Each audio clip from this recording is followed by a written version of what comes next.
Diyos ng Digmaan Azura. Kabanata 146, bumalik sa Outer Island. Ang Death Mountain Range ay isang landas mula sa silangan ng Oshikage Empire hanggang sa Yufeng Pavilion. Sa labas ng Death Mountain Range, mayroong isang maliit na bayan na hindi masyadong malaki, ngunit ito ay puno ng mga tao. Ito ay ang Assembly Town. Nagkaroon ng malaking bilang ng mga mersenaryo sa Assembly Town. Umasa sila sa pagprotekta sa mga grupo ng merchant bilang kapalit ng pagbabayad, at hindi mataas ang antas ng mga mersenaryo. Karamihan sa kanila ay martial masters lamang. Gayunpaman, sa sandaling ito, hindi lamang ang mga mersenaryong ito ay hindi kumukuha ng mga customer, lahat sila ay nagtipon sa harap ng isang tavern, na tuwang-tuwa na tumitingin sa loob. May babaeng nakaitim na damit na nakaupo sa tavern. Siya ay may isang mainit na figure at isang magandang mukha na maaaring magpabagsak ng isang bansa. Tikas na naaakit ang mga mersenaryo sa babaeng ito. Sa bayang ito, maliban sa matipunong mga mersenaryo, bihira para sa mga mangangalakal na naglakbay sa Death Mountain Range na makakita ng babae, hindi banggitin ng isang nakamamanghang kagandahang tulad niya. Sa sandaling ito, nakaupo ang babae sa harap ng mesa na nakakunot ang mga kilay. Halatang may iniisip siya. Ang babaeng iyon ay walang iba kundi si Xiao Chen. Hehe, itong kagandahan, sinong hinihintay niya? Sa sandaling ito, ang ilang mga mersenaryo na nakarating na sa antas ng middle stage martial master sa wakas ay hindi napigilan ang kanilang kalungkutan at naglakad patungo sa Little Chen na may mga ngiti sa kanilang mga mukha. Scram. Matapos pumasok ang ilang lalaki, hindi man lang sila nilinggan ni Xiao Chen habang malamig siyang sumigaw. Buzz. Plop. Si Xiao Chen ay naglalaman ng malakas na presyon. Sa lakas ng preliminary stage martial god ni Xiao Chen, paano makakayanan ng maliliit na mersenaryong ito ang sigaw ni Xiao Chen? Lahat sila ay naparalisa sa malakas na puwersa, at ang iba ay pumutok pa ang eardrums. Napakaraming dugo ang umagos mula sa kanilang mga tainga, at sila ay naging bingi. Sa sandaling ito, nang ang lahat ay nakatingin sa napakagandang Xiao Chen na ito, ang kanilang mga mukha ay puno ng takot.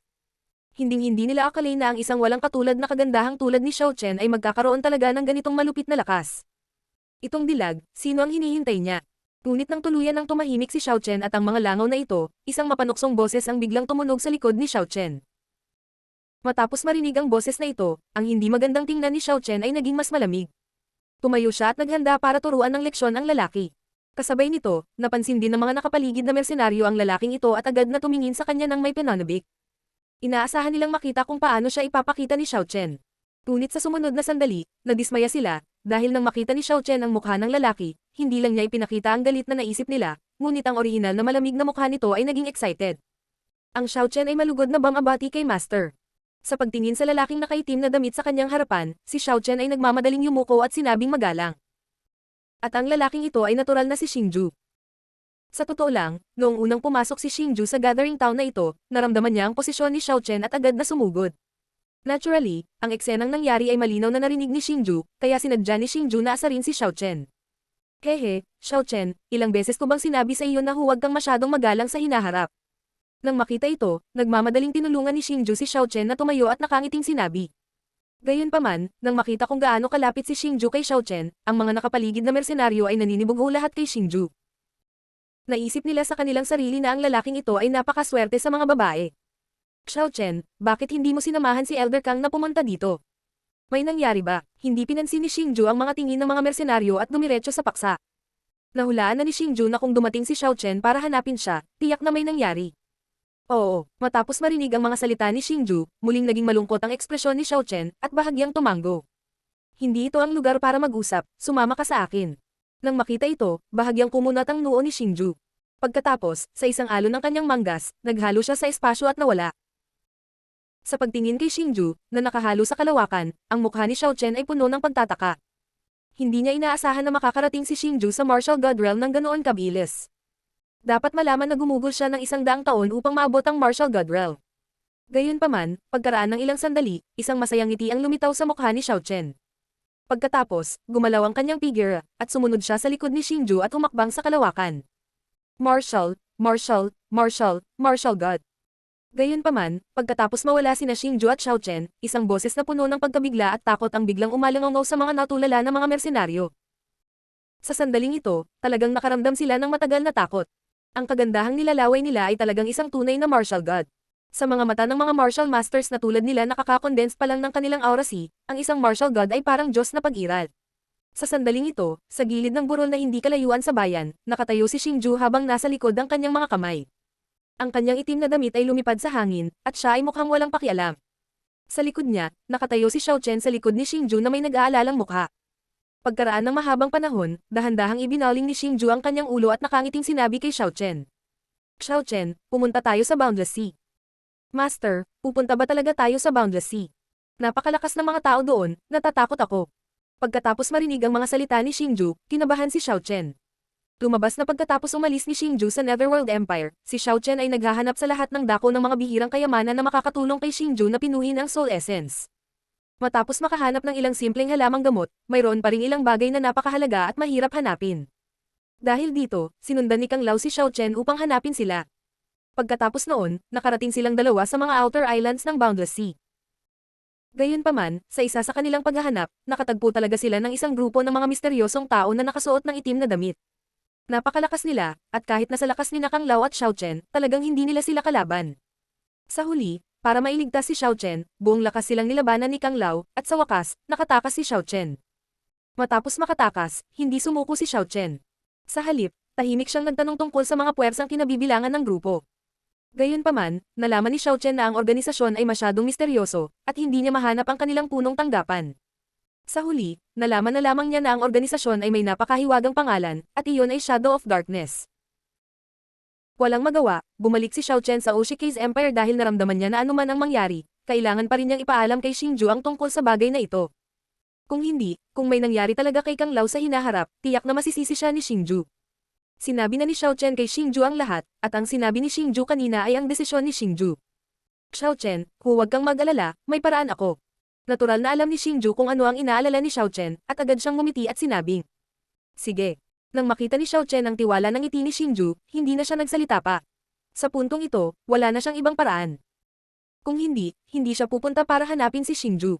Sa makatuwid, sa sandaling ito, natural niyang sinunod ang utos ni Xingju. Pagkatapos, ang dalawa sa kanila ay sumugod patungo sa mga panlabas na isla ng Endless Sea Region ng walang tigil. Ang unang destinasyon ni Xingju ay ang punong tanggapan ng Jing Chamber of Commerce. Hindi lamang nagkaroon ng malalim na pagkakaibigan ng Jing Chamber of Commerce kay Xingju, mayroon din silang ilang pakikitungo sa mahiwagang Shadow of Darkness. Sa makatuwid, upang mailigtas si Kang Lao, natural na kailangan munang maunawaan ni Xingju ang lakas ng anino ng kadiliman.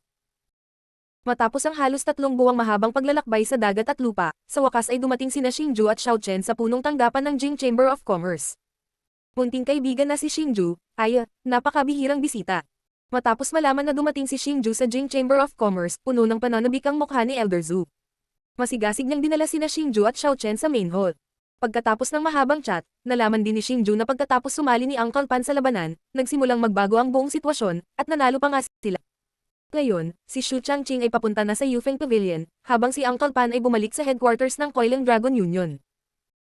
Bukod dito, ang kasalukuyang Jing Chamber of Commerce ay hindi na tinatawag na Jing Chamber of Commerce, ngunit direktang tinawag na Coiling Dragon Union. Elder Zhu, actually, pumunta ako dito this time kasi may request ako. Pagkatapos ng mahabang pag-uusap, sa wakas ay nagsalita si Xingju tungkol sa layunin ng pagbisitang ito. Munting kaibigan Xingju, ano ang sinasabi mo? Kaibigan ka ng aking pangulo, hindi mo ba ako tinatrato bilang isang tagalabas? Ano iyon? Huwag mag-atubiling magsalita. Hanggat makakatulong ang Coiling Dragon Union, tiyak na gagawin namin ang aming makakaya. Matapos marinig ang mga salita ni Xingju, same time na nanumpa si Elder Zhu. Medyo magulo talaga ang bagay na ito. May kinalaman ito sa anino ng kadiliman. Matapos marinig ang pangako ni Elder Zhu, dahan-dahang sinabi ni Xingju. Ang anino ng kadiliman. Munting kaibigan na si Xingju, ano ba talaga ang nangyayari? Mangyaring magsalita ng malinaw. Matapos marinig ang 3 salitang anino ng kadiliman, naging seryoso ang mukha ni Elder Zhu. Pagkaraan ng ilang sandali, mataimtim niyang sinabi. Pagkatapos, natural na sinabi sa kanya ni Xingju ang lahat ng detalyado. Si Uncle Pan ay hindi isang ordinaryong tao. Bagamat hindi niya masyadong alam ang background ni Xingju, alam niyang medyo espesyal si Xingju. Sa makatuwid, walang gustong itago si Xingju. Pagkatapos ng lahat, tiyak na kailangan niyang humingi ng tulong kay Uncle Pan. Kung hindi, sa kanyang lakas ng isang beginner level na martial god, paano siya magiging katapat ng napakahiwagang anino ng kadiliman? Ang ikinagulat ni Xingju ay pagkatapos na ikwento ang bagay na iyon, si Elder Zhu ay hindi nag-atubili. Sa halip, gumamit siya ng espesyal na paraan para direktang iulat ang bagay na ito sa punong tanggapan ng Coiling Dragon Union. Bukod dito, nangako pa si Uncle Pan na magmadali sa mga panlabas na isla sa malapit na hinaharap. Bukod dito, paulit-ulit niyang binalaan si Xingju na huwag kumilos ng mag-isa at maghintay sa kanyang pagdating. Pagkatapos noon, nagsimulang magpadala si Elder Zhu ng ilan sa kanyang mas may kakayahan na mga subordinate upang simulan ang pagsisiyasat sa kamakailang mga galaw ng Shadow of Darkness. Sa ilalim ng pagsasaayos ni Elder Zhu, walang ibang pagpipilian si Xingju kundi ang maghanda na pansamantalang manatili dito ng ilang araw. Si Xingju ay hindi mapakali sa harap ng pavilion. Tumingin siya sa malayo at nagsimulang mag-isip. Si Old Kang ang tanging nabubuhay na elder ng Spirit Eater Clan. Natural, nag-aalala si Xingju sa kaligtasan ng matanda. Gayunpaman, ayon kay Elder Zhu, maaaring hinabol ng anino ng kadiliman si Old Kang dahil siya ay isang espiritual na katawan. Dahil mahilig silang gumawa ng mga kakaibang bagay, medyo nabawasan ang pag-aalala ni Xingju sa kaligtasan ni Old Kang. Bata, hindi ka simple. Ngunit sa sandaling ito, isang boses ang biglang tumunog sa isipan ni Xingju. Si Xiaolong iyon, na 3 buwan nang nanahimik. Xiaolong, anong ibig mong sabihin? Matapos marinig ang mga salita ni Xiaolong, naulilitong sagot ni Xingju. Bata, huwag mong itago sa akin. Hindi ko inaasahan na galing ka sa Spirit Eater Clan. Minamaliit talaga kita. Sa sandaling ito, sinabi ni Xiaolong ang isang bagay na nakakagulat. Ikaw, paano mo nalaman na ako ay mula sa Spirit Eater Clan? Gayunpaman, pagkatapos marinig ang mga salita ni Xiaolong, agad na nabigla si Xingju. Hindi niya maisip na si Xiaolong, na nawala ang lahat ng kanyang kakayahan, ay talagang nakikita na siya ay mula sa Spirit Eater Clan. Hehe. Ang babaeng iyon na nagngangalang Xiao Chen ay malinaw na isang soul puppet. Ang soul puppet ay isang natatanging produkto ng Spirit Eater Clan. Dahil tinawag kanyang master, natural ka na mula sa Spirit Eater Clan. Sinabi ni Xiaolong sa lohikal na paraan. Talagang nakita niya ang pagkakakilanlan ni Xiao Chen. Gayunpaman, matapos marinig ang mga salita ni Xiaolong, hindi maiwasan ni Xingju na humanga kay Xiaolong. Talagang nakikita niya ang pagiging kakaiba ni Xiao Chen sa kanyang matatalas na mata. Hindi ito isang bagay na kayang gawin ng isang ordinaryong tao. Sa sandaling ito, sa wakas ay napagtanto ni Xingju kung gaano pambihira si Xiaolong. Diyos ng Digmaan Azura. Kabanata 147, dumating si Uncle Pan. Xiaolong. Kung gayon, saang lahi ka galing? Gayunpaman, pagkatapos marinig ang mga salita ni Xiaolong, bahagyang ngumiti si Xingju. Bakit may pakialam ka kung saang angkan ako kabilang? Pero ikaw, bilang miyembro ng Spirit Eater Clan, bakit ka pumunta sa isang masamang lugar tulad ng Yufeng Pavilion para magtanim? Bakit hindi mo ipinaalam sa Spirit Eater Clan noong nakatagpo ka ng isang mahirap na bagay? Bakit ka humingi ng tulong sa isang kasuklam-suklam na puwersa? Si Xiaolong ay sa halip, tinanong niya si Xingju. Higit pa rito, ayon sa kanya, kung ito man ay Yufeng Pavilion o ang Koilang Dragon Union, sila ay naging isang masamang lugar at isang kasuklam-suklam na puwersa. Mayabang talaga ang tono niya. Ang Yufeng Pavilion ay personal na itinayo ng iyong amo.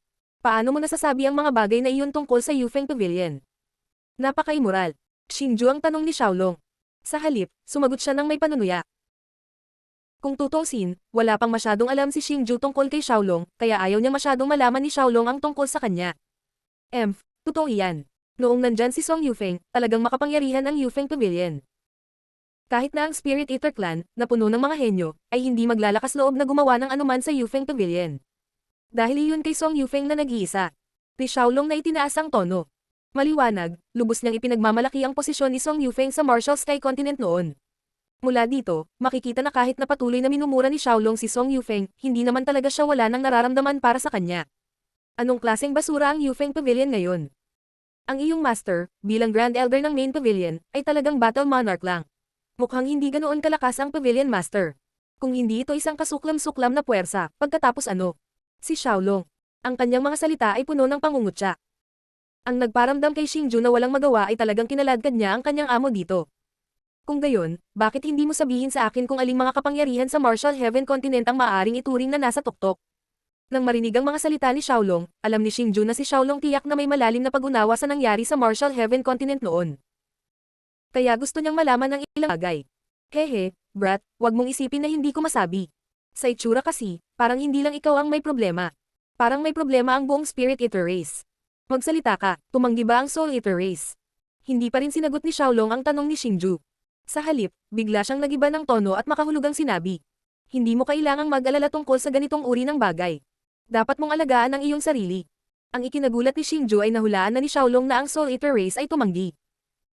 Ngunit sa hindi malamang dahilan, nang marinig ni Xingju ang tungkol sa pagbaba ng Soul Eater Race mula sa iba, hindi niya maiwasang magalit. Haha, brat, ayos lang. Basta pagsilbihan mo ako ng maayos, matutulungan kitang lumakas. Xiaolong hindi talaga nagalit pagkatapos marinig ang mga salita ni Xingju.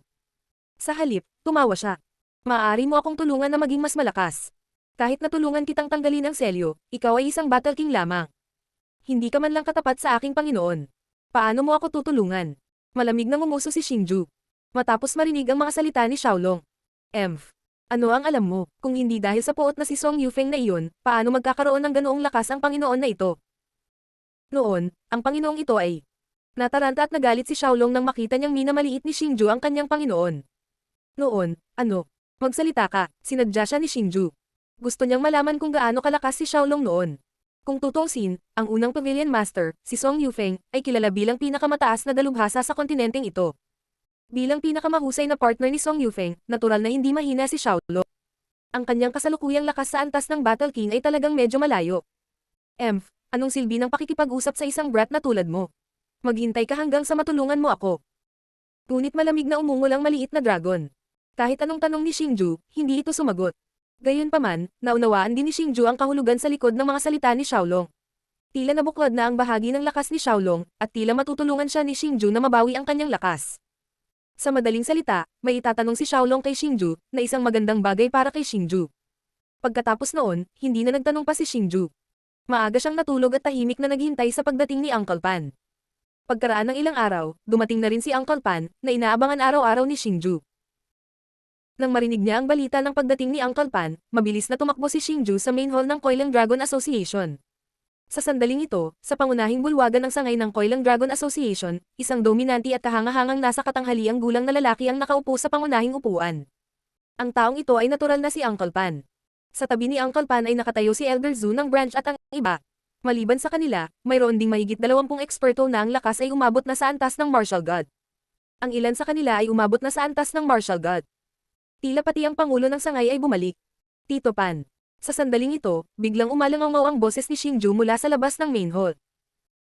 Pagkatapos, nagmamadaling pumasok si Xingju sa main hall. Xingju, pasensya na. Ang Koilang Dragon Association ay may mga bagay na dapat asikasuhin, kaya nahuli ako.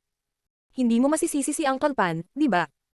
Sa sandaling pumasok si Xingju sa pangunahing bulwagan, si Uncle Pan, na nakaupo sa pangunahing upuan, ay naglakad patungo kay Xingju na may bahagyang paghingi ng tawad.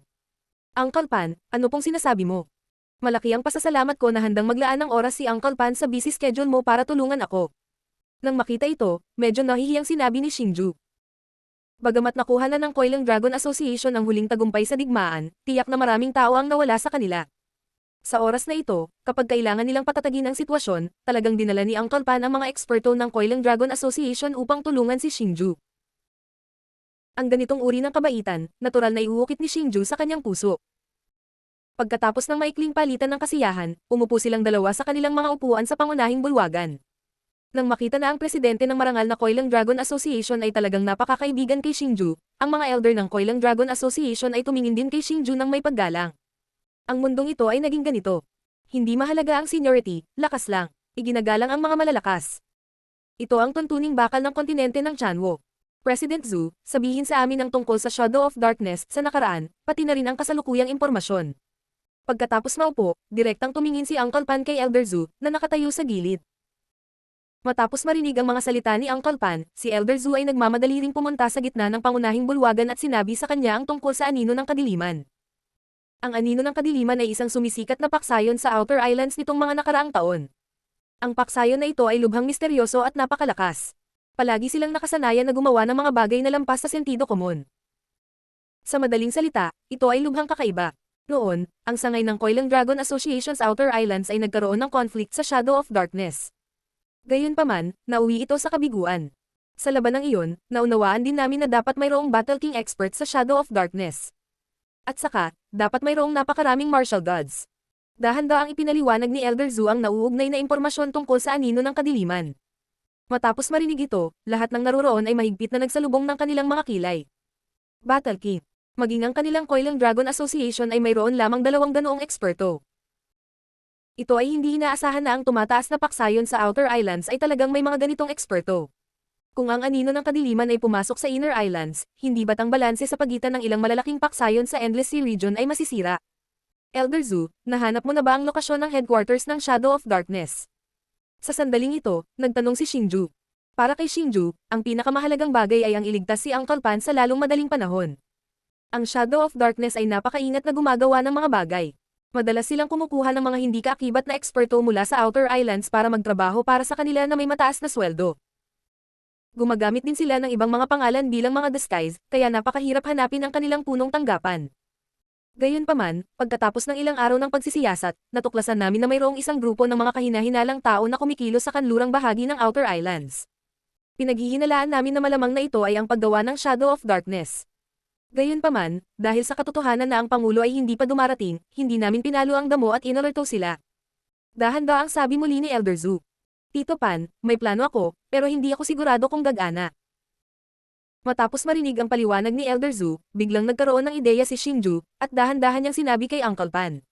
Xingju, kung may ideya ka, sabihin mo lang. Nakangiting sabi ni Uncle Pan. Ang anino ng kadiliman ay gustong gumamit ng mga ordinaryong tao para sa lahat ng uri ng espesyal na pananaliksik. Higit pa rito, gusto nilang makuha ang mga tao na may mga espesyal na katangian. Sigurado ako na ito ay para sa ilang uri ng espesyal na pananaliksik.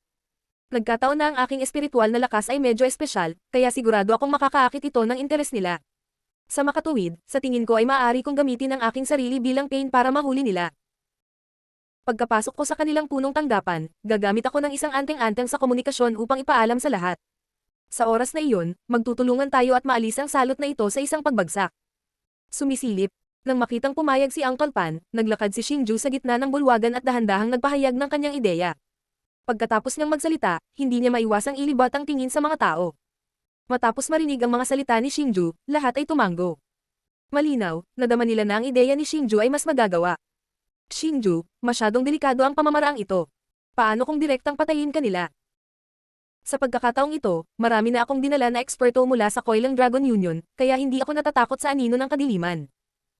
Bakit hindi natin sila direktang hulihin at pilitin silang ibunyag ang kanilang kinaroroonan?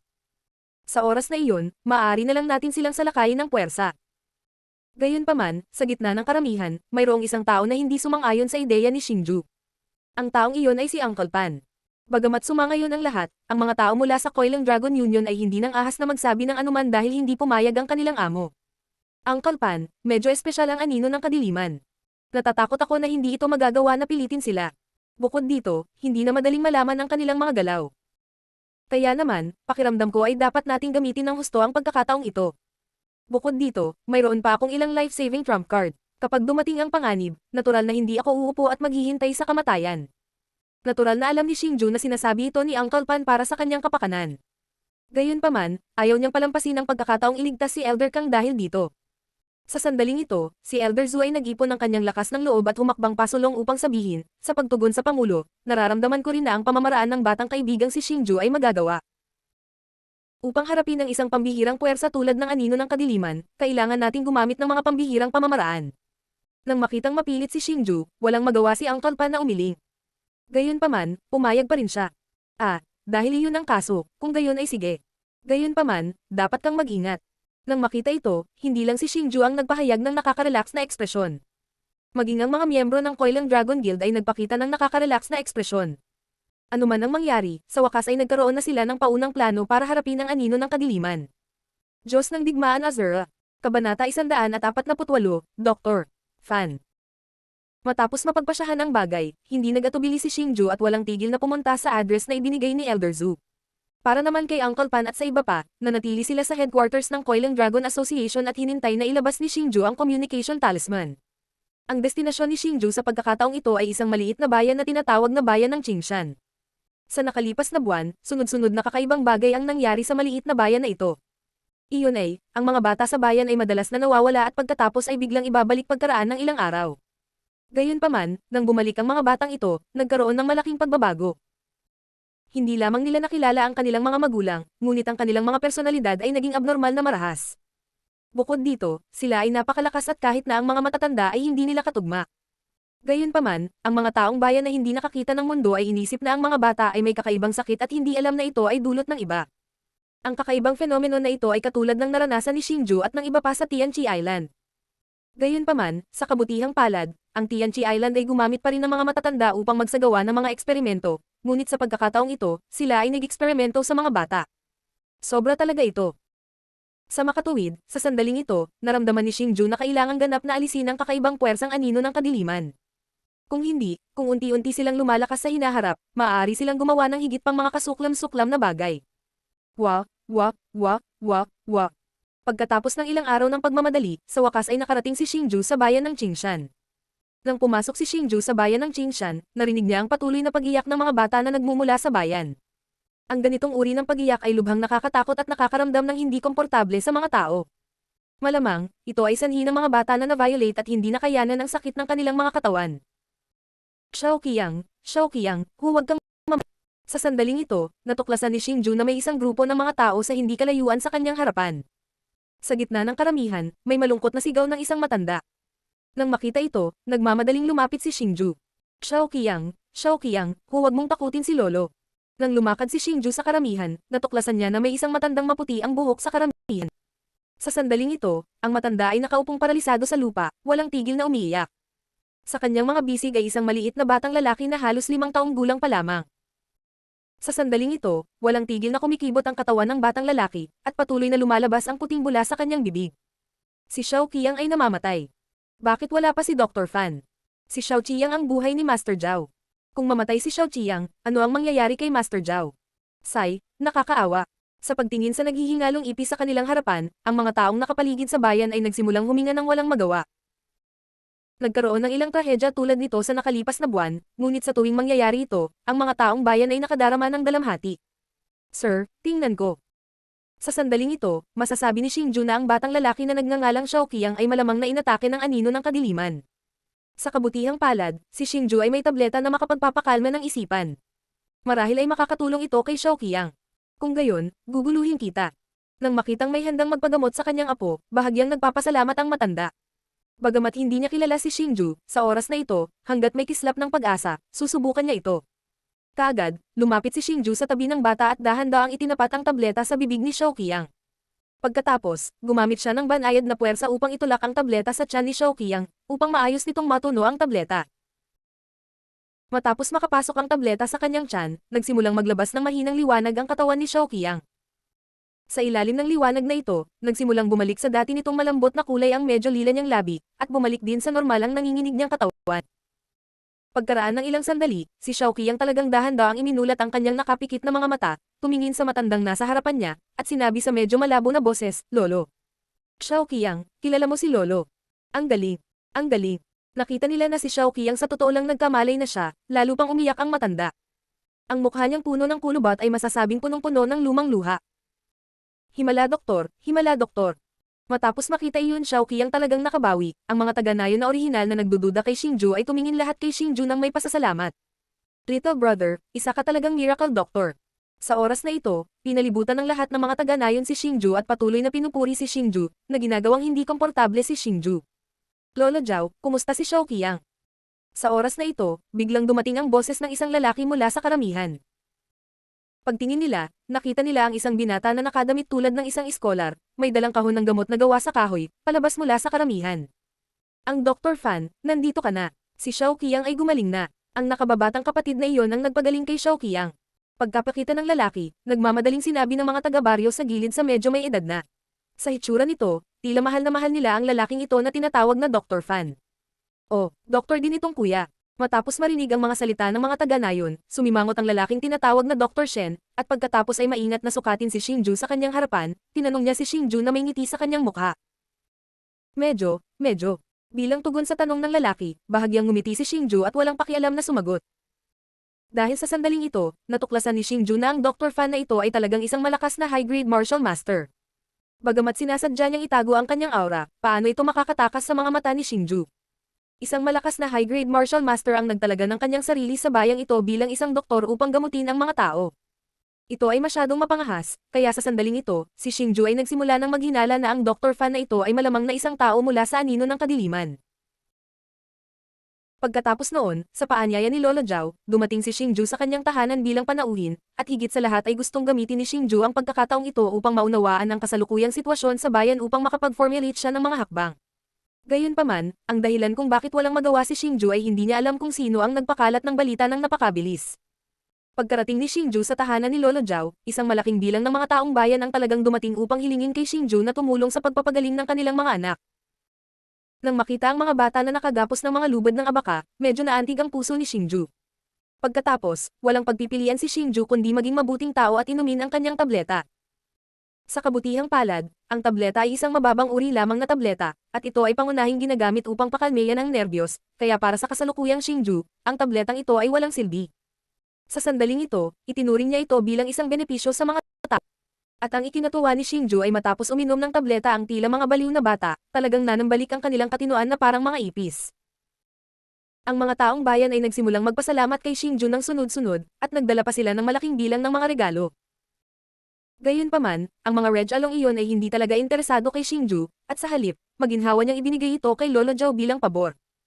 Little brother, nakakamangha talaga yung tableta mo. Maging si Dr. Fan ay hindi kayang ganap na gamutin ang karamdaman, ngunit ang isang maliit na tableta mo ay gumaling nito. Nakakamangha ka talaga. Isa kang makajos na doktor. Matapos paalisan ang lahat, hindi napigilan ni Uncle Zhao na purihin si Lin Fan. Hehe, Lolo Zhao, galing din ba sa bayang ito si Dr. Fan?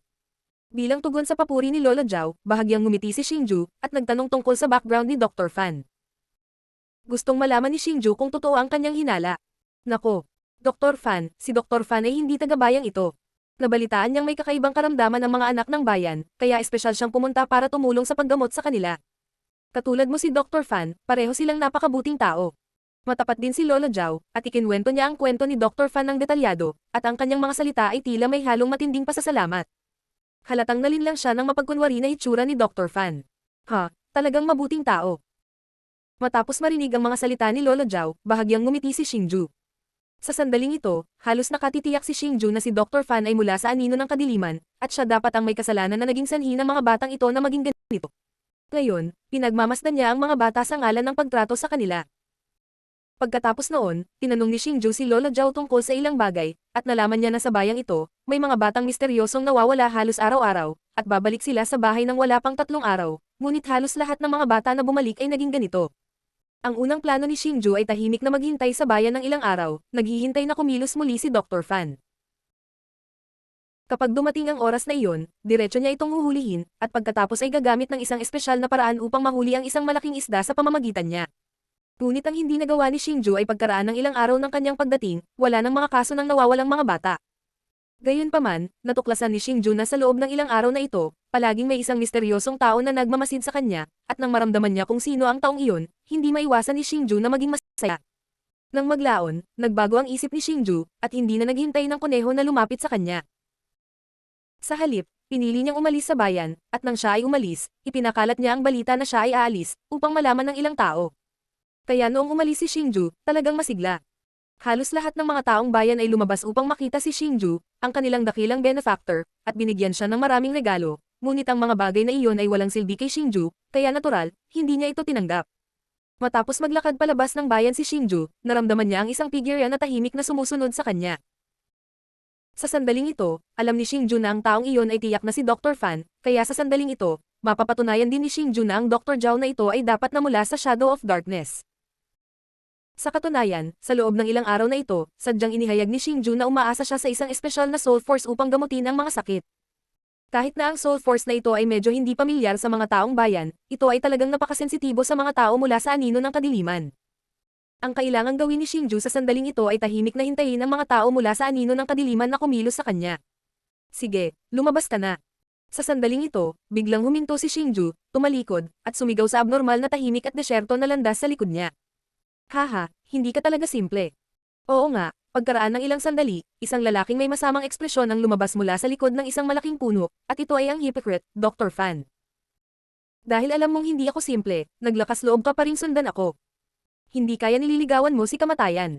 Bahagyang ngumiti si Xingju at sarkastikong sinabi. Puno ng kumpiyansa ang mukha niya. Hahaha, nililigawan si kamatayan. Beginner martial master ka pa lang, at ikaw ang kalaban ko. Matapos marinig ang mga salita ni Xingju, biglang tumawa si Dr. Fan, puno ng panunuya ang kanyang mga salita. Kasabay nito, pinagpag niya ang kanyang mga braso, at isang malakas na aura ang lumabas, at ang lakas ng isang high-rank martial master ay walang alinlangan na nahayag. Matagal nang napagtanto ni Dr. Fan na si Xingju ay hindi simple, ngunit hindi siya gumawa ng hakbang laban sa hadlang na si Xingju. Ito ay dahil nakaramdam na siya ng kakaiba, at ang espesyal na bagay na iyon ay natural na soul force ni Xingju. Pagkatapos ng mga araw na ito ng obserbasyon, mas natitiyak niya na si Xingju ay espesyal, kaya sa sandaling ito, hindi na siya interesado sa pagsasaliksik ng mga batang iyon. Sa halip, gusto niyang hulihin si Xingju. Para sa gayong espesyal na tao, siya ay mabibigyan ng malaking gantimpala kapag bumalik siya sa anino ng kadiliman. At ngayon ay talagang isang magandang pagkakataon. Ikaw, isa ka talagang eksperto na martial master. Nang ihayag ni Dr. Fan ang kanyang lakas, si Xingju ay nagpakita ng gulat, at hindi napigil ang magsimulang umatras. Sa katunayan, sadyang pinigilan ni Xingju ang kanyang lakas sa lakas ng isang beginner martial master, at matagal na rin niyang naramdaman na ang Dr. Fan na ito ay isang high-rank martial master. Gayunpaman, ang gusto niyang gawin ngayon ay makuha ng Dr. Fan na ito, kaya natural, kailangan niyang kumilos ng mas makatotohanan. Hindi pa huli ang lahat para malaman mo ngayon. Nang makita ang gulat na hitsura ni Xingju, si Dr. Fan ay lalong tumawa ng may pagmamalaki, at agad na tumalon pasulong, marahas na sumugod kay Xingju. Diyos ng digmaan Azura. Kabanata 149, Mina Maliit. Lalabanan kita hanggang kamatayan.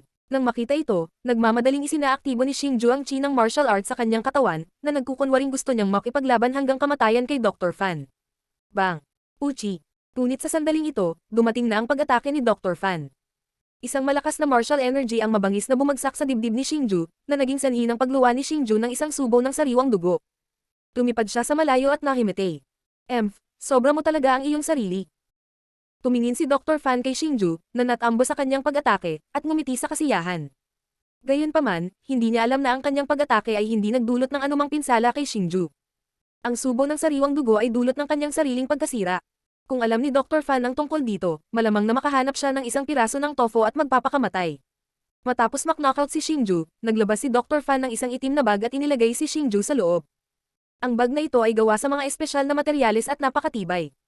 Bukod dito, maraming maliliit na butas sa bag para malalanghap ng mga tao. Halata na ito ang bag na espesyal na ginamit ni Dr. Fan para mag-imbak ng mga tao. Bagamat hindi niya nakikita ang sitwasyon sa labas, matutulungan siya ng soul force ni Xingju na malaman kung nasaan sila.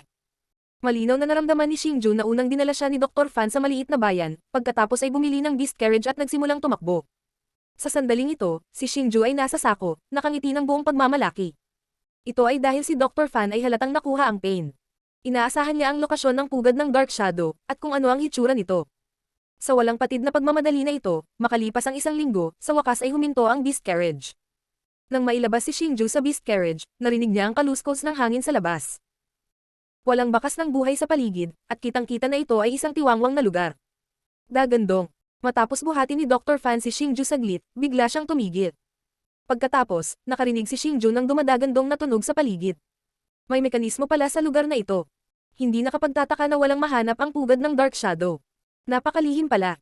Sa sandaling ito, malinaw na naramdaman ni Xingju ang pagkarga sa kanya ni Dr. Fan sa tunnel. Ang tunnel ay napakalawak, at bawat daang metro, mayroong dalawang martial master level expert na nagbabantay dito. Alam ni Xingju na malamang na pumasok sila sa lunggan ng Shadow sa sandaling ito. Agad niyang dinurog ang communication amulet na iniwan sa kanya ni Uncle Pan. Fan Ziyang, nakabalik ka kaagad. Hindi kaya matagumpay mong na-develop ang pil. Hindi nagtagal pagkatapos pumasok sa daanan, naramdaman ni Xingju na talagang may dalawang lalaki sa harap niya na ang lakas ay umabot sa antas ni Wuzun. Habang papalapit ang dalawa, mayabang na tanong ng isa sa mga lalaki. Kuya Yao, kahit na hindi matagumpay na nabuo ang tableta, nahuli ko ang isang espesyal na tao sa pagkakataong ito. Maaaring makatulong ito sa plano ng kaluluwa ng Mistress of the Dark World. Kaya sa pagkakataong ito, pumunta ako dito lalo na para ipakita ang aking mga kayamanan sa Great Elder. Kailangan kong problemayan si Kuya Yao para tulungan akong sabihin ito.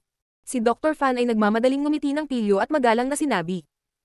Habang nagsasalita siya, kumuha din siya ng ilang tableta at pinasok sa kamay ng lalaki. Kung ganoon, sandali, pupunta ako at ipaalam sa dakilang elder. Pagkatapos matanggap ang mga benepisyo, ang lalaki ay tumawa, pagkatapos ay binuksan ang pintong bato at pumasok. Sa panahong ito, nakipag-chat si Dr. Fan sa ibang lalaki saglit at binigyan din siya ng ilang mga benepisyo. Fan Ziyang, sumama ka sa akin. Pagkaraan ng ilang sandali, lumabas ang lalaki sa pintuan na gawa sa bato at pagkatapos ay hinakay si Fan Ziyang sa daanan. Habang nasa daan, ngumiti ang lalaki at sinabi kay Dr. Fan. Fan Ziyang, kung makuha mo ang gantimpala ng dakilang elder, huwag mo kaming kalimutan. Kuya Yao, huwag mong sabihin iyan. Kailangan ko pang umasa sa iyo para alagaan ako sa hinaharap. Nagmamadaling sumagot si Dr. Fan. Mula dito, makikita na ang kanyang posisyon sa Shadow of the Shadow ay dapat na medyo mababa. Kung hindi, imposible para sa kanya na mambabala ang isang doorkeeper. Pagkatapos maglakad ng ilang libong metro sa daanan na ito, nakarating sila sa isang malaking batong pinto. Nang bumukas ang pintong bato, pumasok silang dalawa sa isang maluwang na bulwagan. Matapos makapasok sa bulwagan, hindi maiwasan ni Xingju na matigilan. Naramdaman niya na talagang may isang eksperto na ang lakas ay umabot sa mataas na antas ng martial god sa bulwagan na ito. Binabati ng subordinate na si Fan Ziyang ang Great Elder. Pagkapasok sa bulwagan, nagmamadaling inilagay ni Fan Ziyang si Xingju, na nasa balikat niya, sa lupa. Pagkatapos, yumuko siya at magalang na sinabi. Sa sandaling ito, ang kanyang mukha ay napuno ng isang nasasabik na ngiti. Inaasahan niya kung anong uri ng gantimpala ang ibibigay sa kanya ng dakilang elder. Buzz. Bang. Gayunpaman, sa sandaling ito, ang matandang lalaki na tinawag na Great Elder ay iwinagayway ang kanyang manggas, at isang napakalakas na martial energy ang sumabog. Sa huli, malakas nitong binumba ang katawan ni Fan Ziyang. Pagkatapos ng pag-atake, nagluwa si Fan Ziyang ng isang subo ng dugo. Nabali ang lahat ng litid sa kanyang katawan, at namatay siya sa lugar. Great Elder, ito ba? Nang makita ito, ang lalaking nagdala kay Dr. Fan sa bulwagan ay nagmamadaling yumuko at sinabing may nagtatakang ekspresyon. Basura, hindi mo pa rin alam na may dala kang spy. Matapos patayin si Dr. Fan, galit na pinagsabihan ng matanda ang lalaki. Samantalang ang lalaki, nataranta siya. Matapos marinig ang mga salita ng matanda, hindi maiwasang manginig ang katawan ni Xingju dahil masasabi niyang tila alam ng Grand Elder na siya ay isang especially iya. Sige, itigil ang pagpapanggap. Lumabas ka. Sa sandaling ito, ang matanda ay biglang nagsalita kay Xingju, na nagtatago sa bag, ng makahulugan. Bang! Nang makitang nalantad ang kanyang kinaroroonan, hindi na itinago ni Xingju ang kanyang sarili. Sa halip, pinakawalan niya ang buong lakas. Ang walang katulad na matibay na sako na iyon ay direktang binasag ni Xingju. Assassin. Sa sandaling ito, sa wakas ay nag-react ang lalaking nasa gilid at agad na sinugod si Xingju. Bang! Paano magiging katapat ni Xingju ang isang Wuzun? Sa isang alon ng manggas ni Xingju, isang bugzone ng martial energy ang mabangis na binomba ang katawan ng lalaki. Hindi nagpapigil si Xingju sa pag-ataking ito at binawian ng buhay ang lalaki sa isang welga. Hindi masama. Napakawalang kabuluhan mo, sabihin mo sa akin, saang faction ka galing? Pinatay na ni Xingju ang kanyang nasasakupan, hindi nagbago ang ekspresyon ng matanda. Hindi lang niya inatake si Xingju, kundi pinalaki niya si Xingju ng may paghanga. Matatakot ka ng paksayon ko. Malamig na ngumuso si Xingju at mayabang na sinabi. Hahaha, anong malalaking salita? Hindi kaya sa tingin mo ay matagumpay na nakapagpadala ng signal ang iyong communication talisman. Maaari ko pang sabihin sa iyo ang totoo. Ang lugar na ito ay naset up na may espesyal na hangganan ng aking Umbra's Lord Anzu. Ang mga bagay na tulad ng communication talisman ay ganap na walang silbi. Matapos marinig ang mga salita ni Xingju, biglang tumawa ng malakas ang matanda. Napuno ng pangungutya ang kanyang tawa. Ano? Matapos marinig ang mga salita ng matanda, ang puso ni Xingju ay hindi sinasadyang nanginag. Sa sandaling ito, sa wakas ay naunawaan na niya kung bakit alam ng matanda na siya ay isang especially iya. Alam na pala ng matanda kung kailan niya pinakawalan ang communication talisman. Ngayon lang napagtanto ni Xingju na talagang minamaliit niya ang mga pamamaraan ng Umbra. Bata, huwag kang matakot. Lamambat ang ekspresyon ng matanda at ngumiti siya kay Xingju at sinabi. Nakikita ko na hindi masama ang iyong lakas. Bakit hindi ka sumama sa aking Umbra at magtrabaho para sa akin? O, mayroon bang anumang benepisyo? Nakikitang mayroon talagang puwang para sa negosasyon, nagkunwaring kamangmangan si Xingju at nagtanong. Benepisyo. Ang aking Umbra ang mga ibabaw sa buong Sky Martial Continent sa hinaharap. Ano sa tingin mo ang mga benepisyo nito? Nang makita ito, biglang tumawa ng malakas ang matanda. O, kung gayon ano ang mga kondisyon para makasama ka? Matapos marinig ang mga salita ng matanda, sa wakas ay naunawaan ni Xingju kung bakit napakababa ng Umbra. Lumalabas na mayroon silang walang hangganang ambisyon. Kondisyon. Walang kondisyon, basta willing kang magtrabaho para sa Umbra ko. Talagang nakompromiso si Xingju, nanliit ang mga mata ng matanda habang dahan-dahang sinabi. Gayunpaman, bago iyon, kailangan kong magtanim ng anteng-anteng na kumakatawan sa pang-itaas na echelon ng aking Umbra sa iyong katawan. Napakasimple. Sinabi ni Xingju na may malalim na pagdududa. Napakasimple. Basta payagan mo akong itanim itong anteng-anteng sa katawan mo, kaagad. Bahagyang napangiti ang matanda. Habang nagsasalita siya, naglabas siya ng kakaibang anteng-anteng. Ang talisman na ito ay napakaliit, at tila may lumalangoy sa loob nito. Ang bagay na ito ay tila isang buhay na nilalang. Parang uod. Brat, huwag kang makinig sa kanya. That's a defying heart talisman. Hanggat ang anteng-anteng na ito ay nakatanim sa iyong katawan, habang buhay kang makokontrol niya. Sa sandaling ito, ang boses ni Xiaolong ay biglang umalangaw sa isip ni Xingju. Sumuwi ka sa heart talisman. Nang marinig ang paalala ni Xiaolong, biglang natauhan si Xingju. Hindi pa niya narinig ang gayong anteng-anteng. Sa sandaling ito, sa wakas ay naunawaan na niya kung bakit ang mga tunay na miyembro ng Umbra ay hindi magtataksil ng anumang impormasyon tungkol sa Umbra. Kaya ito ay dahil sa kakaibang bagay na ito. Pakiramdam ko kailangan ko pa itong isaalang-alang. Sa sandaling ito, nagpanggap si Xingju na nasa mahirap na posisyon. Isipin mo, sa tingin mo ba mayroon kang anumang pagkakataon upang makipag-ayos sa presyo ngayon? Alinman sa masunurin sumali sa aking Umbra, o mamatay. Matapos marinig ang mga salita ni Shinju, biglang naging malamig ang ekspresyon ng matanda habang nagsasalita ito sa malamig na tono. Ang kanyang mga salita ay puno ng layuning pumatay. Mamatay. Sa iyo lang, nang makitang nabigo ang negosasyon, itinaas ni Shinju ang kanyang kilay at binago ang kanyang saloobin. Hindi niya akalain na ang matanda, na isa lamang mataas na antas ng martial god, ay maaaring pumatay sa kanya. Bagamat maaaring hindi siya katapat ni Shinju sa isang laban, hindi niya ito mapipigilan kung gusto niyang tumakas. Habang nagsasalita siya, iniunat ni Shinju ang kanyang mga palad. Dalawang agos ng apoy ang mabilis na lumabas at napalitan ng mabilis na umiikot na bowl ang apoy sa pagitan ng kanyang mga palad. Flame Dragon Bullet. Roar. Kasunod ng sigaw ni Shinju, ang bowl ang apoy ay agad na nag-transform sa isang makapal na apoy na dragon. Habang umaalingaw ang apoy na dragon, nagpakawala ito ng dumadagandong na dagandong. Matangkad na sumayaw ang mga bias nito, na para bang isa itong totoong apoy na dragon na nagkamit ng buhay. Umikot ito sa bulwagan. Diyos ng Digmaan Azura. Kabanata 150, Puting Buhok na Demon Girl. Ang dahilan kung bakit nagkaroon ng ganitong pagbabago ang Flame Dragon Bullet, ay dahil sa inspirasyong natanggap ni Shinju nang makita niyang ginamit ni Elder Chiwo ang Flame Dragon Bullet. Sa makatuwid, nang ang bowl ang apoy ay pinakawalan, ibinuhos ni Shinju ang kanyang espiritual na lakas dito. Ang ikinatuwa ni Shinju ay naabot nga nito ang epektong inaasahan niya. Sa pamamagitan nito, ang lakas ng Flame Dragon Bullet ay magiging mas malakas kaysa dati. Pililigawan mo si kamatayan. Nang makitang si Shinju ay talagang nagkusa na salakayin siya, ang unang elder ay nagpakawala ng isang paputok na dagandong. Kaagad pagkatapos, isang palad ang dumagundong, at isang maitim na gas ang marahas na lumabas mula sa kanyang manggas, na sumasabog patungo sa apoy na dragon. Ang naging sanhi ng pagtataka ni Shinju ay ang maitim na gas ay talagang naglalaman ng lakas na hindi kahit kaunting mas mahina kaysa sa Flame Dragon Bullet. Maliwanag, dapat din itong maging isang malakas na kasanayan sa militar. Boom! Boom! Boom! Habang nagsasalpukan ang dalawa, agad na sumabog ang Flame Dragon Bullet. Mabilis na kumalat ang walang hangganang apoy, mabilis na napuno ang malaking bulwagan.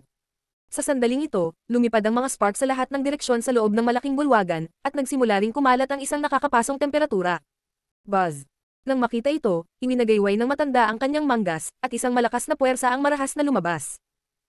Sa hindi inaasahang pagkakataon, naglaho ang apoy na pumuno sa malaking bulwagan. Di man it. Gayunpaman, pagkatapos mawala ang apoy, nagulat siya nang matuklasan na si Shinju, nakatatapos lang sa malaking bulwagan, ay talagang nawala. Sa sandaling ito lamang niya napagtanto na siya ay niloko. Humph, tanga. Sa sandaling ito, ginamit na ni Shinju ang Imperial Wind Technique sa mga limitasyon nito. Sa isang maikling sandali, lumabas na siya sa madilim na bulwagan, at kasalukuyang mabilis na lumilipad sa malayo. Kasabay nito, pinalawak din ni Shinju ang kanyang espiritual na lakas sa mga limitasyon nito. Tamang-tama, natuklasan niya na ang kalangitan sa itaas ng kaparangan ay nababalot ng isang patong ng hangganan na mahirap matuklasan. Malamang na ang hangganang ito ay hamarang sa paghahatid ng talisman ng komunikasyon. Crap, may working expert talaga. Gayunpaman, sa sandaling ito, biglang natuklasan ni Shinju na ang isang lubhang nakakatakot na kapangyarihan ay lumitaw sa hindi kalayuan sa kanyang likuran. Sa sandaling iyon, umaakyat ito sa kanya sa napakabilis na bilis. Ang pinaka-natakot kay Shinju ay ang aura na ito ay pag-aari ng isang Battle King. Nang makita ito, nagmamadaling binilisan ni Shinju ang kanyang lakad. Kasabay nito, bahagyang pinahit niya ang kanyang pulso, at lumitaw ang isa pang talisman ng komunikasyon. Sa isang Battle King na humahabol sa kanya, alam ni Shinju na gaano man kabilis ang kanyang Imperial Wind Technique, mahuhuli pa rin siya. Sa makatuwid, tinalikuran na ni Shinju ang ideya ng pagtakas. Ang kailangan niyang gawin ngayon ay ang mabilis na maglakad palabas ng boundary para makapagpadala siya ng hudyat para ipaalam kay Uncle Pan ang kanyang lokasyon. Nang dumating si Uncle Pan at ang iba pa, maaari na silang magpatuloy sa kanilang orihinal na plano. Buzz buzz buzz. Sa sandaling ito, ang ekspresyon ni Shinju ay nagbago ng husto dahil malinaw niyang nararamdaman ang isang napakalakas na pag-atake na dumarating sa kanya mula sa likuran. Pagsabog ng kaluluwa. Nang makita ito, hindi nang ahas si Shinju na mag-alinlangan. Biglang lumabas ang kaluluwa sa loob ng kanyang katawan upang hadlangan ang malakas na pag-ataking ito. Bang! Nang ginamit ni Shinju ang Soul Explosion, ang malakas na pag-atake ng kanyang kalaban ay dumating na ng may malakas na putok. Ang pag-atake ng War King ay hindi maliit na bagay. Bagamat nagpigil ang kanyang kalaban, pinalipad pa rin ng pag-ataking ito si Shinju ng mahigit 1,000 metro ang layo. Bukod dito, patuloy pa rin siyang lumilipad pasulong. Bukod dito, sa parehong oras na siya ay tinamaan, malinaw na naramdaman ni Shinju na ang mga epekto ng kanyang tyrant body ay tila naapektuhan ng malakas na pag-atake na ito. Hindi niya maisip kung ano ang mangyayari kung makatagpo siya ng mas malakas na pag-atake. Hindi niya alam kung ang tyrant body ay magiging inutil sa instant ng Soul Explosion. Sa madaling salita, sa pagkakataong ito, muling nasaksihan ni Xingju ang kapangyarihan ng isang eksperto sa Battle King. Ang isang eksperto sa Battle King ay talagang ang pagkakaiba sa pagitan ng isang Battle King at isang martial god. Plop. Matapos lumipad ng mahigit 1,000 metro ang layo, sa wakas ay napunta si Xingju sa lupa. Sa sandaling siya ay lumapag, nagulat si Xingju nang matuklasan niya na ginamit niya talaga ang epekto ng pag-ataking ito para lumampas sa hangganan. Agad niyang dinurog ang communication talisman sa kamay niya. Gayunpaman, kasabay ng pagkadurog ng talisman ng komunikasyon, natuklasan ni Xingju na hindi niya maigalaw ang kanyang katawan. Kaagad pagkatapos, naramdaman niyang lumabo ang kanyang paningin, at sumanib siya sa espasyo sa paligid niya. Nang muling imulat ni Xingju ang kanyang mga mata, laking gulat niya nang matuklasan niyang bumalik na talaga siya sa bulwagan mula noon. Pagbati, Deputy Mistress. Sa sandaling ito, ang dakilang elder ay nagmamadaling lumapit kay Xingju, lumuhad sa lupa, at binati siya ng may mukha na puno ng paggalang. Ang kanyang biglaang pagkilos ay nagbigay ng takot kay Xingju, at nagtaka siya kung kailan siya naging Deputy Palace Master. Gayunpaman, nang lumingon siya, natuklasan niyang may nakatayong lalaki sa likuran niya. Ang lalaking ito ay nakasuot ng itim na damit, at ang hood sa roba ay nakatakip sa kanyang mukha. Gayunpaman, nararamdaman pa rin ni Xingju ang isang malakas na kapangyarihan mula sa kanyang katawan. Ang pinakakakaiba sa pakiramdam ni Xingju ay ang aura ng lalaking ito ay talagang nagbigay sa kanya ng deja vu. Great Elder, malapit nang dumating ang Mistress of the Dark World. Sa oras na iyon, maaaring may sigawan ng maaga ang soul plan. Kumusta ang iyong paghahanda ngayon? Dahan-dahan ang sabi ng lalaki na may paus na boses. Masasabi ni Xingju na naproseso ang kanyang boses, na para bang sinadya niyang itinago ang kanyang pagkakakilanlan. Talaga bang ihaharap natin ito? Medyo nagulat na sabi ng Great Elder matapos marinig ang mga salita ng Deputy Mistress. Nagbago na ang lahat. Kailangang dagdagan ni Lord Mistress of the Dark World ang kanyang lakas sa lalong madaling panahon. Malamig na sabi ng Deputy Mistress of the Dark World. Lord Deputy Mistress, hindi sinasadyang nahuli namin ang isang soul body sa panahong ito. Ang soul body na ito ay napakalakas, at ang soul strength nito ay abnormally powerful. Dito, kahit na isulong ang soul plan, hindi dapat maging anumang problema. Nang makita ang sitwasyon, nagmamadaling sinabi ng Grand Elder. Matapos marinig ang mga salita ng dakilang elder, si Xingju ay labis na natuwa dahil alam ni Xingju na ang taong kausap niya ay si Elder Kang. Bukod dito, sa paghusga sa tono ng dakilang elder, alam ni Xingju na hindi dapat nasa panganib ang buhay ni Elder Kang. Mabuti naman. Sa karagdagan, ang soul strength ng batang ito ay napaka-espesyal din.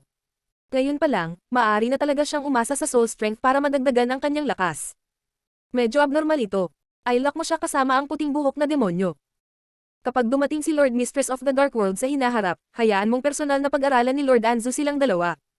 Sa sandaling iyon, ang Deputy Mistress of the Dark World ay tumingin kay Xingju. Sa katunayan, hanggat itinago ni Xingju ang aura ng kanyang kaluluwa, kahit na ginamit niya ang Soul Burst, walang makakaalam na ito ay Soul Strength. Gayunpaman, sadyang inilabas ni Xingju ang aura ng kanyang kaluluwa. Ito ay upang ipaalam sa kanila na siya ay napaka-espesyal. Noon lamang niya makakamit ang kanyang layunin. Kung ordinaryong tao lang si Xingju, malamang napapatayin nila si Xingju. Naiintindihan ng subordinate na ito. Matapos marinig ang mga salita ng Deputy Mistress of the Dark World, nagmamadali at magalang na sumagot ang Grand Elder. Magpapahinga muna ako. Nang makita iyon, iminagayway ng lalaki ang kanyang manggas at naghalo sa kalawakan, na wala sa paningin. Pagkaalis ng Deputy Mistress of the Dark World, personal na ipinadala ng Grand Elder si Xingju sa kailaliman ng Dark Palace.